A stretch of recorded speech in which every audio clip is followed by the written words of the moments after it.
Common news सदैव सर्वांच्या सोबत। कॉमन न्यूजच्या ताज्या घडामोडी जाणून घेण्यासाठी आताच आमचे कॉमन न्यूज चॅनल सबस्क्राइब करा। अहिल्यानगर जिल्ह्यातील पाथर्डी तालुक्यात असलेल्या श्री क्षेत्र मढी येथे भरविण्यात येणाऱ्या कानिफनाथ यात्रेसाठी प्रशासन सज्ज झाले आहे। यात्रेदरम्यान कायदा आणि सुव्यवस्था अबाधित ठेवण्यासाठी साध्या वेशातील पोलीस पथके तैनात करण्यात येणार असल्याची माहिती जिल्हा पोलीस अधीक्षक सोमनाथ घारगे यांनी दिली आहे।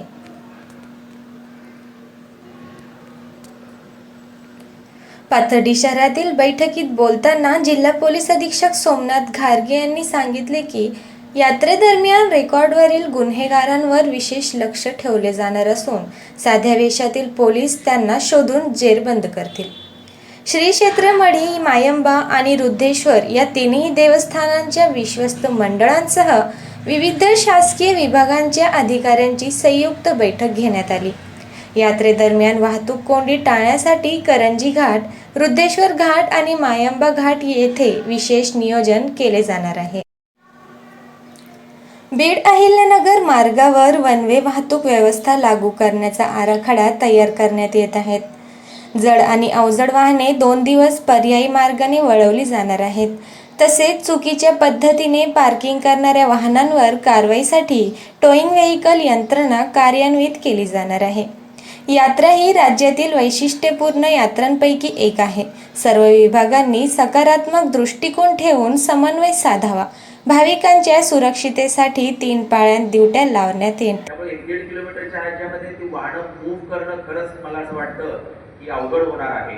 आणि आपण अगोदरच जर वाहनं जर आपण आतमध्ये सोडली, ती वाहनं सगळी त्या देवस्थानाच्या आजूबाजूला तिथं ती पार्क होणार आणि सगळं जॅमिंग होईल।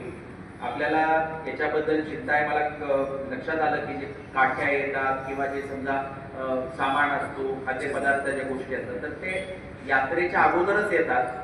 तर त्या याच्यामध्ये आमच्या पोलीस अधिकाऱ्यांना मी विनंती करेन की ही वाहनं जी आहेत तर ते तुम्ही काय करा की आतमध्ये सोडा, त्यांना आतमध्ये सगळं सामान ड्रॉप करतील आणि परत पार्किंगमध्ये आणून लावतील। कारण ती वाहनं तू आतमध्ये लावली तर तेवढी स्पेस आपल्याला मिळणार नाही। आपण कधी कधी काय विचार करतो, म्हणजे टोकळपणाने विचार करतो की काय नाही एक वाहनं तिथं होतात, परंतु आपण आपत्ती व्यवस्थापनाचा जर विचार केला तर आपत्ती व्यवस्थापनामध्ये एक शास्त्र आहे की साधारणतः म्हणजे एवढ्या चौरस म्हणजे काय की स्क्वेअर किलोमीटरमध्ये इतकी माणसं किंवा क्राऊड जो आहे तर तो सेफली त्या ठिकाणी राहू शकतो। म्हणजे समजा काहीतरी कुठं अफवा झाली किंवा काय झाली आणि लोकांची भगदड झाली तर अशा याच्यामध्ये कमीत कमी नुकसान व्हावं म्हणून त्या अर्थानं पण आपल्याला प्रयत्न करायचा असतो। आणि त्या अर्थानं पण आपण पार्किंग जे आहे तर ते अगदी आपण गडाच्या पायथ्याला करणं तर ते म्हणजे काय की त्या दृष्टीने पण सोयीस्कर होणार नाही आणि सुरक्षेच्या दृष्टीने पण होणार नाही, परंतु कुणाची गैरसोय होणार नाही याची आपण निश्चित आपण काळजी आपण घेऊ। आपण जे म्हणाले की म्हणजे आपण आम्हाला सहकार्य आम्ही तुम्ही केलं तर आम्ही करणार, तर तसं आपण यंदा मुक्तद्वार म्हणजे समाधी स्पर्श दर्शनाचा कालावधी वाढवण्यात आला आहे। त्यामुळे भाविकांची मोठी गर्दी होण्याची शक्यता आहे अशी माहिती आमदार मोनिका राजळे यांनी दिली। आरोग्य, पिण्याचे पाणी, तात्पुरती शौचालये, रुग्णवाहिका, अग्निशामक दल आणि अन्न भेसळ तपासणी यावर विशेष भर देण्याचे निर्देश देण्यात आले आहेत। महिलांसाठी वाढीव महिला पोलीस तैनात करण्याची मागणीही करण्यात आली आहे। भाविकांची श्रद्धा लक्षात घेऊन मुक्तद्वार दर्शनाचा कालावधी वाढवण्यात आली आहे।